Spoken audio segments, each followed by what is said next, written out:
আচ্ছা ভাইয়া, যদি আমি পড়ালেখা শেষ করে পুলিশ অফিসার হইতে চাই তাহলে আমার কি কি শপথ গ্রহণ করতে হইব? শুন ভাই, সাহিত্যিক ভাষায় কি কয় আমি জানি না, তবে আমি আমার ভাষায় কই। যদি পুলিশ অফিসার হতে চাস তাইলে তোরে শপথ করতে হবে।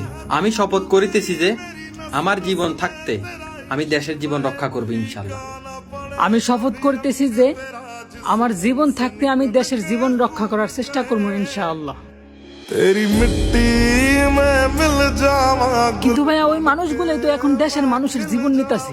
আমি শপথ করিতেছি যে আমার গায়ে বিন্দু ফোঁটা রক্ত থাকা পর্যন্ত আমি আমার মা বোনের ইজ্জত রক্ষা করবো ইনশাল্লাহ। আমি শপথ করতেছি যে আমার গায়ে এক বিন্দু রক্ত থাকতে আমি আমার মা বোনদের ইজ্জত রক্ষা করবো ইনশাআল্লাহ। কিন্তু ভাইয়া, ওই সব মানুষগুলাই তো এখন আমার মা বোনদের ইজ্জত হানি করতেছে। কি পারবি না তেমন মিথ্যা শপথ নিতে?